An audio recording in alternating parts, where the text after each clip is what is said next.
Je ne lis pas dans le marque café. L'avenir n'est pas ce qui sera. L'avenir, c'est ce que nous ferons. Et ça dépendra de notre effort. Actuellement, nous vivons dans un monde cassé. Cassé entre le nord et le sud, avec les morts dont je parlais tout à l'heure, à Hiroshima tous les 2 jours. Et même à l'intérieur des pays dits riches, vous avez des gens qui ont et des gens qui n'ont pas. Alors, notre lutte, c'est de reconstruire l'unité du monde. C'est cela qui fait le sens de ma vie, et je dois dire, c'est la définition même de la foi. L'idée dominante dans l'islam, c'est l'idée de tawhid. Tawhid, ça n'est pas simplement une constatation, Dieu seul est Dieu, il n'y a qu'un seul Dieu. C'est une directive, c'est un ordre d'action. Tu dois contribuer, comme calife de Dieu sur la terre, à réaliser cette unité. C'est tout le sens que je donne à mon action, pour le peu que je puisse faire. Nous avons en Europe 35 millions de chômeurs. Nous avons des millions et des milliards de tonnes de blé, de farine, de sucre, qui sont stockés au frais de l'Europe, alors que des millions de gens dans le monde meurent de faim. Nous vivons dans un monde absurde, dans le monde de l'absurde. C'est contre cette absurdité que nous luttons. Et je crois que dans les peuples musulmans, on trouve la même volonté, mais malheureusement, on trouve là des gens pour qui l'imitation de l'Occident est très profitable. Vous savez de qui je veux parler. ما الذي جعلك تترك كل هذا وتقرر اعتناق الإسلام؟ Ce n'est pas un abandon. Pour moi, il ne s'agit même pas d'une conversion. Une conversion suppose que l'on renie le passé. Je ne renie rien de mon passé.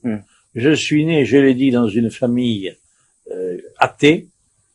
Un jour, j'ai trouvé qu'il y avait et je suis content d'y être né, parce que ça m'a empêché d'avoir une conception anthropomorphique de Dieu, comme s'il était un roi lointain dirigeant le destin des hommes et celui des empires. Je suis reconnaissant à mes parents de m'avoir empêché de voir Dieu sous cette forme. Deuxièmement, je me suis aperçu qu'il y avait là des limites, et que l'on ne voyait que des buts purement directs, personnels. Voilà pourquoi j'ai rencontré Jésus. Et dans ma vie, Jésus a joué un rôle immense, parce que précisément, il m'a ouvert une autre perspective, et je ne la regrette pas. Et je suis heureux que dans le Coran, on parle de Jésus dans des termes magnifiques et profondément émouvants. Et même l'annonciation à Marie est plus émouvante dans le Coran qu'elle ne l'est dans les évangiles. Il ne s'agit donc pas d'un abandon. Mais je me suis aperçu que dans le christianisme, Jésus avait donné une voie pour la complétude de l'homme à titre personnel. Mais il n'y avait pas là une voie politique pour construire un monde conforme à cette conception de l'homme. Voilà pourquoi l'islam m'est apparu, en conservant le respect de tous les prophètes antérieurs, qu'il s'agisse d'Abraham ou qu'il s'agisse de Jésus, m'est apparu comme liant étroitement les problèmes de la vie intérieure et les problèmes de l'organisation politique. Voilà pourquoi, sans renier du tout mon passé, je suis venu à l'islam, qui me semble englober toutes ces choses, et c'est là l'essentiel de ma foi, la raison d'être de ma vie.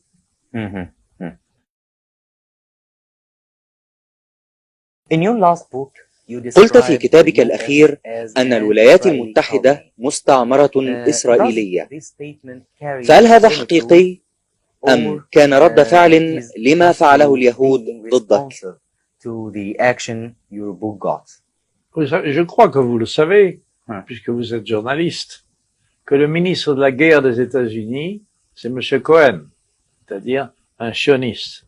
Que le ministre des Affaires étrangères des États-Unis, c'est Madame Albright.